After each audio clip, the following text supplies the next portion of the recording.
Hello everyone, welcome to my channel. আজকে আমি বানাবো আলু দিয়ে খাসির মাংসের ঝোল। তো চলুন রেসিপিটা শুরু করা যাক। এখানে আমি 1.5 কেজির মতো মাটন নিয়ে নিয়েছি। তো সেটাকে ধুয়ে পরিষ্কার করে তাতে 1 চামচ হলুদ গুঁড়ো আর অল্প লবণ দিয়ে ভালো করে মাখিয়ে 10 থেকে 15 মিনিটের জন্য রেখে দেবো।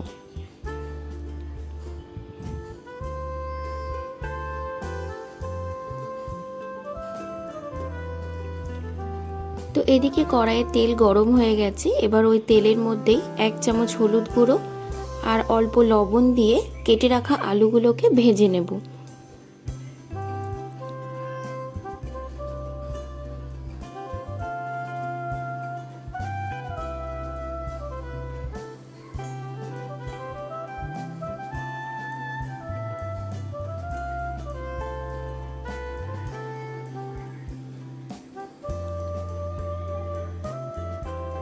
আলুগুলো প্রায় ভাজা হয়ে গেছে। এবার ওই তেলের মধ্যেই গোটা শুকনো লঙ্কা আর তেজপাতা ফোড়নে দিয়ে সেটাকে অল্প নাড়িয়ে চাড়িয়ে কেটে রাখা টমেটো কুচি দিয়ে দেবো। এখানে আমি একটা মিডিয়াম সাইজের টমেটো দিয়ে দিয়েছি। অল্প নাড়িয়ে চাড়িয়ে টমেটোটা হালকা গলে গেলেই তাতে কেটে রাখা পেঁয়াজ কুচি দিয়ে দেবো। এখানে আমি 5 থেকে 6টা মিডিয়াম সাইজের পেঁয়াজ দিয়েছি।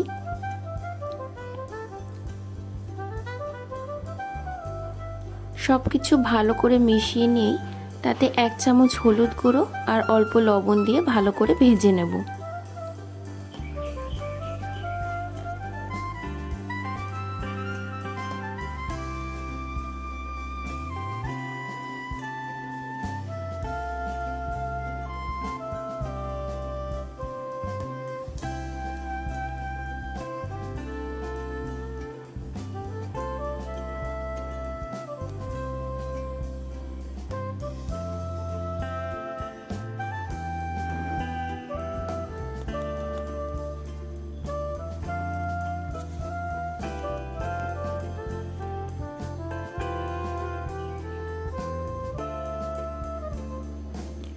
পেঁয়াজ আর টমেটো ভালো করে ভাজা হয়ে গেছে। এবার তাতে দিয়ে দেবো আদা আর রসুন বাটা।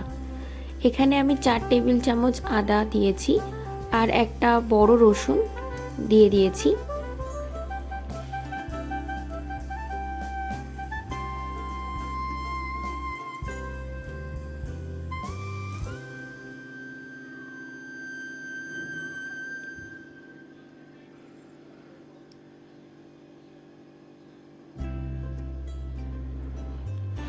ভালো করে সব মশলাগুলোকে কষিয়ে নেব যাতে মশলার কাঁচা গন্ধটা চলে যায়।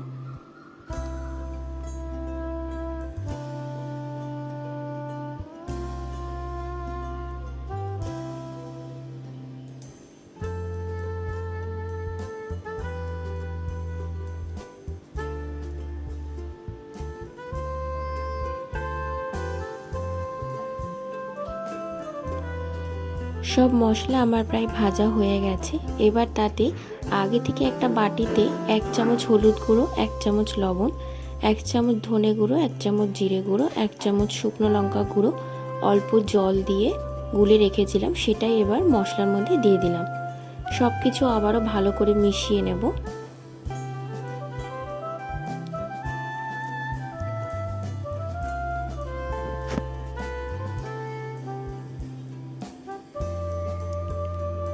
মশলাটা আমার পুরো ভাজা হয়ে গেছে, এর কালারও অনেকটা চেঞ্জ হয়ে গেছে।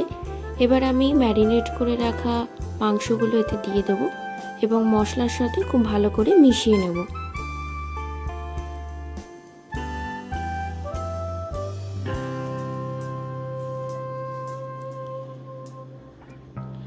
এই পর্যায়ে আমি গ্যাসের ফ্লেমটাকে লো করে দেবো এবং 5 থেকে 10 মিনিট অন্তর অন্তর এটা নাড়িয়ে দেবো যাতে এর তলাটা ধরে না যায়।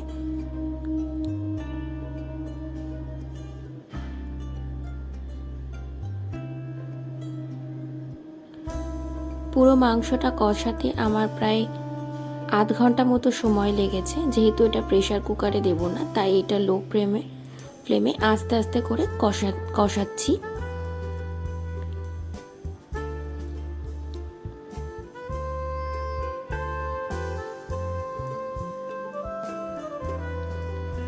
তো আমার মাংস প্রায় কষানো হয়ে গেছিল, তো তাতে এবার আলুও দিয়ে দিয়েছি, দিয়ে 10 থেকে 15 মিনিট সেটাকে আবার ভালো করে কষিয়ে নেব।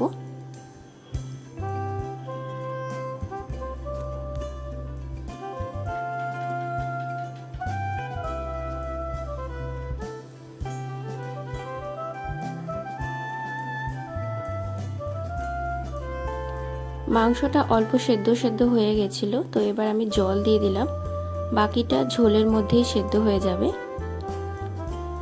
এটাকেও আমি প্রায় লো ফ্লেমে অনেকক্ষণ ধরে ফোটাবো, যাতে আলু আর মাংস দুটোই সেদ্ধ হয়ে যায়।